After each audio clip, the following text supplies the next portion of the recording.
கிறிஸ்துவுக்குள் பிரியமானவர்களே, இந்த அருமையான காலை வேளையிலும் ஓய்வு நாளுக்கு என்று வந்தவங்கள் ஒவ்வொருவரையும் இயேசுவின் நேற்று நாமத்தினாலே அன்பின் வாழ்த்துக்கள். தேவன் தாமே நம்ம ஒவ்வொருவரையும் ஆசீர்வதிப்பாராக. தேவனுடைய கிருபையினால நாம் 10 மாதங்களை முடித்து 11ஆம் மாதத்திற்கு நேராக ஆண்டவர் நம்மளை கொண்டு வந்திருக்கிறார். இது தேவனுடைய கிருபை அல்லாமல் வேறு ஒன்றுமில்லை. ஆமென், அல்லேலூயா.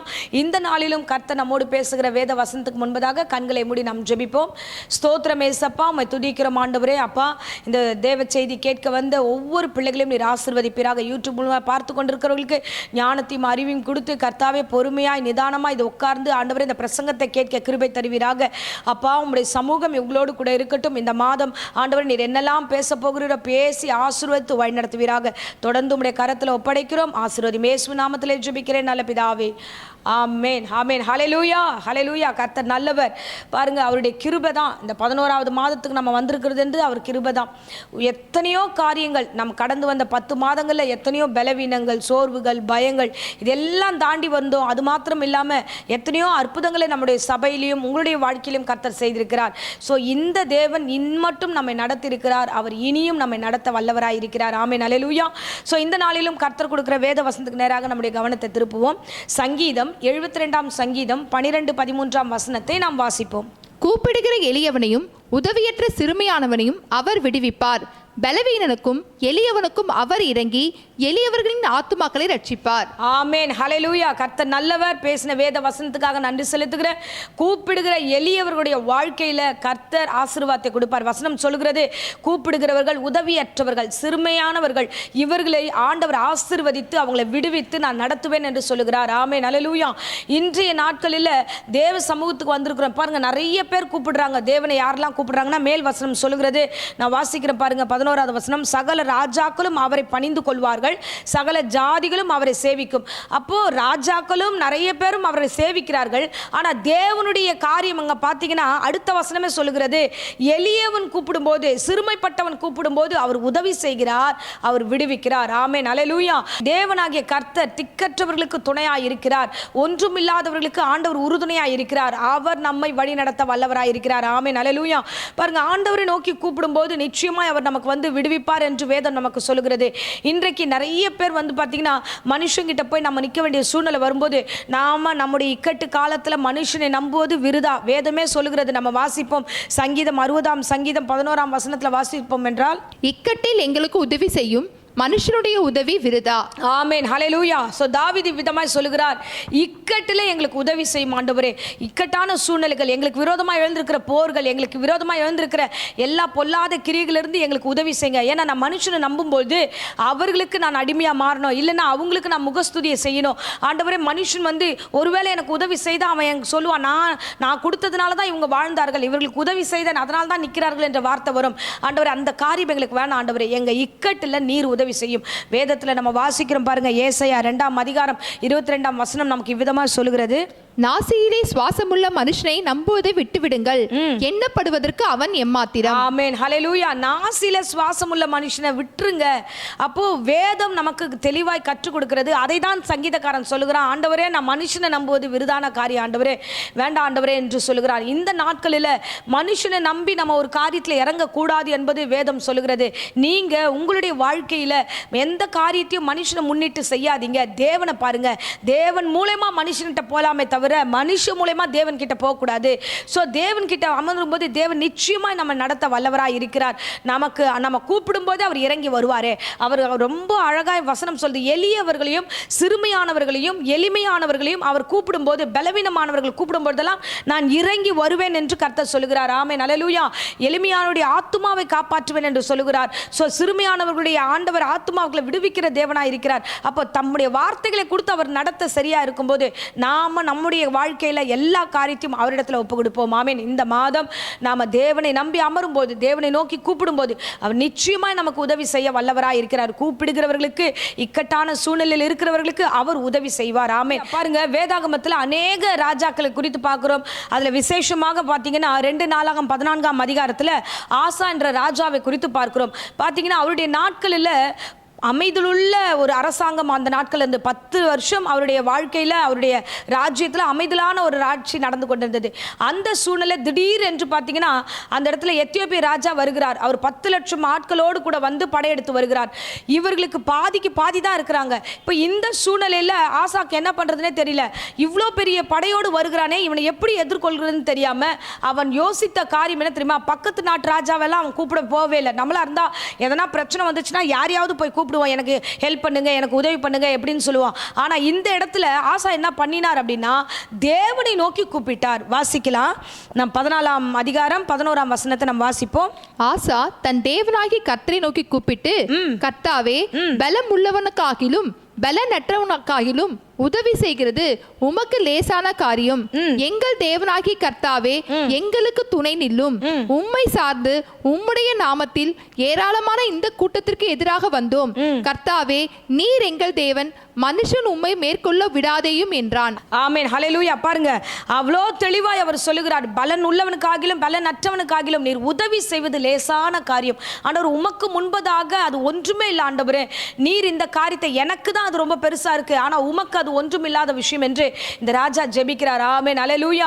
எங்களுக்கு துணை செய்யுங்க ஆண்டவரே, மனுஷன் முன்னாடி நான் விழக்கூடாது ஆண்டவரே. ஆமென், ஹல்லேலூயா. இந்த ஜெபம் யாரெல்லாம் ஜெபிக்கிறீர்களோ இந்த மாதம் முழுவதும் நிச்சயமாய் அவர் உங்களுக்கு துணை செய்ய வல்லவராய் இருக்கிறார். பாருங்க, நமக்கு முன்னாடி ஒரு பெரிய டாஸ்க் இருக்கு, நமக்கு முன்னாடி ஒரு பெரிய பிரச்சனை இருக்கிறது அப்படின்னா அதை எப்படி மேற்கொள்ளுவதுன்னா மனுஷ தயவையும் மனுஷனுடைய காரியத்தை நம்ம தேடுவதை காட்டிலும் கர்த்தரை தேடும்போது கர்த்தர் மனுஷ தயவை கொடுப்பார். ஆமென், ஹல்லேலூயா. நாம பண்ணுகிற காரியங்கள் என்ன தப்பு பண்றோம்னா எடுத்ததே மனுஷங்கிட்ட போயிடுறோம். அதனால தான் நிறைய விஷயங்களை நம்ம வந்து தோற்று போகிறோம். இன்றைக்கு அவருக்கு தெரிஞ்சிருக்கு, அந்த ராஜாவுக்கு தெரியாதா? ராஜா நினைச்சிருந்தா பக்கத்து நாட்டில் கூப்பிட்டு எப்படியாவது எனக்கு ஹெல்ப் பண்ணுங்க, நம்ம ஜெயிக்கணும், திடீர்னு வந்து படை எங்களை எதிர்த்து வருகிறதுன்னு சொல்லியிருக்கலாம். ஆனால் அவர் அப்படியெல்லாம் போகல, மனுஷனை தேடவே இல்லை. அவருக்கு தெரிஞ்சதெல்லாம் ஒன்றுதான், என் பார்வைக்கு இந்த யுத்தம் பெருசா இருக்கிறது, ஆனால் தேவனுடைய பார்வையில் இது ஒன்றுமில்லை, இது லேசான காரியம், அவர் யாருக்கு வேண்டுமென்றாலும் உதவி செய்வார் என்பதை அறிந்து அந்த புரிதலோடு தேவனை நன்றா அறிந்தபடினால அவன் ஜெபிக்கிறான். ஆமென், ஹல்லேலூயா. தேவனாகிய கர்த்தர் அவனுக்கு உதவி செய்தார். அவனுடைய நம்பிக்கை, அவனுடைய விசுவாசம், அவன் ஆண்டவர் மேல் வைத்திருந்த அந்த நம்பிக்கை கர்த்தர் விடவே இல்லை. ஹல்லேலூயா. அவன் நம்பிக்கை அவமாய் போகவே இல்லை. அவன் நம்பின, ஆண்டவரே எனக்கு உதவி செய்வீங்க, நான் விசுவாசிக்கிறேன். உடனே ஆண்டவர் அவர்கள் எல்லோரையும் எப்படி தெரியுமா அடித்து ஒன்றுமில்லாமல் ஓட விட்டார்கள் இவர்கள். ஆமென். அப்படியாய் கர்த்தர் அவர்களுக்கு துணை செய்து அவர்களை ஆசீர்வதித்தார். தேவன் நல்லவர். ஆமென், ஹல்லேலூயா. ஒரு புரிதல் வேண்டும், கர்த்தர் எப்பேற்பட்டவர் என்பதை. மனுஷனை காட்டிலும் இந்த உலகத்தில் பார்க்கிற எல்லா அண்ட சராசரங்களை காட்டிலும் எல்லா காரியத்தை காட்டிலும் தேவன் பெரியவராய் இருக்கிறார். ஆமென். அவருக்கு முன்பதாக இந்த பூமியில செயல்படுகிற எல்லாமே ஒன்றுமில்லை, எல்லாமே லேசான காரியம். எனக்கு கடன் பிரச்சனை, பண பிரச்சனை போது அந்த கடன் பணம் இதெல்லாம் வந்து ஆண்டவர் நினைத்தா ஒரு நிமிஷத்தில் அதெல்லாம் ஒன்றுமில்லாமல் மாற்ற முடியும். ஸோ எனக்கு வியாதி பெருசாக தோணலாம், ஐயோ எனக்கு இந்த வியாதி இருக்கிறது என்று, அந்த வியாதி தேவனுடைய தழும்புகளாலே ஒன்றுமில்லாமல் சுகம் பெற்றுக்கொள்ளும். ஆமென், ஹல்லேலூயா. இதோ இந்த பிரச்சனையா இருக்கு, பெரிய காரியமா இருக்கு, எங்க சண்டை சச்சரவு என் குடும்பத்தில் பெரிய காரியமா இருக்குன்னா தேவன் அந்த இடத்தை சமாதானம் உள்ளதாய் மாற்ற முடியும். ஆமென், ஹல்லேலூயா. என் தேவனாலே கூடாதது ஒன்றுமில்லை. நாம பார்க்கிற விஷயங்கள் எல்லாம் நமக்கு பெருசு, ஆனா கர்த்தருடைய பார்வையில் அதெல்லாம் ஒன்றுமில்லை, அதெல்லாம் லேசான காரியம். கர்த்தர் அவைகளை ஒன்றுமில்லாமல் பண்ணுவார் என்று இந்த ஆசார் நினைத்திருந்தார். அப்படியே கர்த்தர் ஆசீர்வதித்தார். ஆமென், ஹல்லேலூயா. புதிய ஏற்பாட்டில் கூட இப்படி ஒரு சம்பவத்தை நம்ம பார்க்குறோம். பாருங்களேன், புதிய ஏற்பாட்டு காலத்தில் எரிகோல ஒரு மனிதன் பிச்சை கேட்டு கொண்டிருக்கிறான். கண்ணு தெரியாத ஒரு குருடன் பிச்சை கேட்டு கொண்டிருக்கும் போது இயேசு கிறிஸ்து அந்த வழியாய் போகிறார். அவர் கடந்து போகும்பொழுது எல்லாருக்குள்ள ஒரு சலசலப்பு அந்த இடமெல்லாம். அப்போ அவனுக்கு ஒரு காரியம் புரிகிறது, யார் போகிறது என்று கேட்குறான். இந்த மாதிரி இயேசு போகிறார் என்பது உடனே இமீடியட்டா அவனுக்கு ஒரு விஷயம் தெரிந்தது. எனக்கு என்ன தேவை தெரியுமா? எனக்கு என் பார்வை தேவை, நான் அவரை கூப்பிட்டால் எனக்கு சுகம் கிடைக்கும் என்று அவன் கூப்பிட்டான். வசனத்தில் நம்ம வாசிக்கலாம். லூக்கா 18ஆம் அதிகாரம் 38ஆம் வசனத்தை வாசிப்போம். முன் நடப்பவர்கள் அவன் பேசாமல் இருக்கும்படி அவனை அதட்டினார்கள். அவனோ, தாவீதின் குமாரனே எனக்கு இரங்கும் என்று மிகவும் அதிகமாய் கூப்பிட்டான். ஆமென், ஹல்லேலூயா. அங்க இருக்கிறவங்க எல்லாம் அதட்டுறாங்க. அங்க இருக்கிறவங்களுக்கு எல்லாம் இயேசு பெரியவர், இயேசு கிட்ட போனோம், இவன் பிச்சைக்காரன், இவன் ஒன்றும் இல்லாதவன், இவன் ஏன் இயேசு கிட்ட போனோம், நம்ம தான் எல்லாரும் போனோம்னு ஃபாலோ பண்ணிட்டு போறாங்க, ஆர்ப்பரிக்கிறாங்க, இயேசு கிறிஸ்துவை கொண்டாடுகிறார்கள். ஆனா அந்த எளியவன் கூப்பிட்ட அந்த ஒரு வார்த்தை, அவனுடைய நம்பிக்கை என்னன்னா, இயேசுவை நான் பார்த்தா எனக்கு சுகம் வரும், இயேசு ஒருவர் எனக்கு சுகம் கொடுப்பார். எந்த வைத்தியரால முடியாத காரியம், எந்த சூழ்நிலை யாராலையும் முடியாதது என் இயேசுவால முடியும் என்று அவன் விசுவாசித்தான். அவன் கர்த்தரை நோக்கி கூப்பிட்டான், கர்த்தாவே எனக்கு இறங்கும், தாவீதின் குமாரனே எனக்கு இறங்கும், எனக்கு இறங்குங்க அப்படின்னு அந்த எலியனுடைய ஜெபத்தை கர்த்தர் கேட்டு அவனை ஆசீர்வதித்தார். அல்லேலூயா. அவனுடைய ஆத்துமாவை கர்த்தர் காப்பாற்றுகிறார். அவனுக்கென்று அவன்கிட்ட வந்து நிற்கிறார். என்னப்பா வேணும், என்ன விஷயம், என்ன தேவை அப்படின்போது, நான் பார்வை அடையணும் அப்படின் போது இமீடியட்டா கர்த்தர் சொல்ற வார்த்தை என்னத்தமா, இயேசு கிறிஸ்து அந்த இடத்துல ஒரு வார்த்தை சொல்லுகிறார், உன் விசுவாசத்தின்படி. வாசிப்போம். இயேசு அவனை நோக்கி, நீ பார்வை அடைவாயாக, உன் விசுவாசம் உன்னை ரட்சித்தது என்றார். ஆமென். ஹல்லேலூயா. ஆசா ராஜாவும் சரி, இந்த மனிதனும் குருடனும் சரி, அவங்க நம்பிக்கை அவர்களை காப்பாற்றினது.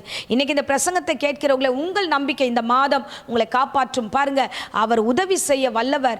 எப்பேற்பட்ட ஜனங்களா இருந்தாலும் ஆண்டவர் உதவி செய்வார். உங்களுக்கு உதவி செய்து உங்களை ஆசீர்வதிப்பார். உங்கள் விசுவாசத்தை தளர விட்டுறாதீங்க. மனுஷனை பார்க்கும்போது நம்மளுடைய எண்ணங்கள், யோசனைகள் எல்லாம் தடுமாற்றமா இருக்கும். ஐயோ, இது எப்படி முடியும்னு. நம்ம 10 பேர்கிட்ட ஒரு விஷயத்தை பேசணும்னா, அந்த ஒரு விஷயம் 10 பேர்கிட்ட போகும்போது எப்படி ஆகும்னா, 10 விதமான குழப்பத்தினுடைய சொல்யூஷன் தான் நமக்கு கிடைக்கும். அது வேண்டாம். நீங்க கர்த்தர்கிட்ட போங்க. அவர் வாங்கி அந்த ஒரு வார்த்தைக்கு நம்மளோடு பேசினால் சகலமும் சமாதானமாய் முடியும், சகலமும் நன்மைக்கு எதுவாய் முடியும். உதவி செய்கிறவர் கர்த்தர் ஒருவரே. ஆமென். அல்லேலூயா. அதுதான் வேதத்துல நம்ம வாசித்தோம். கூப்பிடுகிறவருடைய சிறுமியானவருடைய ஜெபத்தை அவர் ஒரு நாளும் தள்ள மாட்டார். அவர் ஒரு நாளும் விட மாட்டார். உங்க ஜெபத்தை அவர் ஏற்றுக்கொள்வார். எளியவருடைய ஜெபத்தை அவர் ஏற்றுக்கொள்வார். நாம் அவரை நோக்கி கூப்பிடுவோம் என்றால் கர்த்தர் நமக்கு அற்புதம் செய்வார். ஆமென். அல்லேலூயா. ஸோ இந்த நாளில் கர்த்தர் பேசின வேத வசனத்தின்படியே மனுஷன் நம்புவதை விட்டு விடுங்க, தேவனை நோக்கி பாருங்க. மறுபடியும் அகைன் அந்த வசனத்தை வாசிக்கிறேன் பாருங்க. சங்கீதம் 72:12 வாசிப்போம். கூப்பிடுகிற எளியவனையும் உதவியற்ற சிறுமையானவனையும், யார் யாருக்கெல்லாம் உதவி இல்லாத, வழி இல்லாம யாரும் இல்ல, நான் திக்கற்றவளா இருக்கிறேன் என்று விசுவாசித்து தேவனை நோக்கி பார்க்கிறீர்களோ அவர்களுக்கு அவர் விடுவிப்பார். ஆமென். அல்லேலூயா.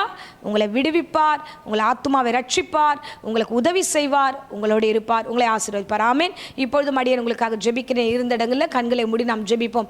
அன்பு ரட்சகா, அப்பா, இந்த 10 மாதம் கிருபையாய் தாண்டினோமே ஆண்டவரே. புதிய மாதத்திலும் ஆண்டவரே உம்முடைய வார்த்தைகளுக்காக நன்றி ஆண்டவரே.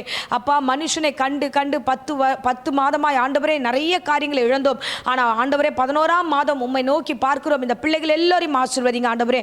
அப்பா, பலன் உள்ளவனுக்காகிலும் பலன் அற்றவனுக்காகிலும் ஆண்டவரே உதவி செய்வது லேசான காரியம் என்று வேதம் சொல்லுகிறதே.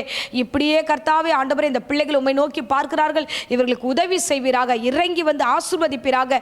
எல்லா பிரச்சனைகளிலிருந்து விடுதலை கர்த்தர் கட்டளையிடுவீராக. திறந்த வாசலை வைங்க. கூப்பிடுகளுடைய எளியவருடைய ஜெபத்தை நீர் புறம்பே தள்ளுகிற தேவன் அல்ல.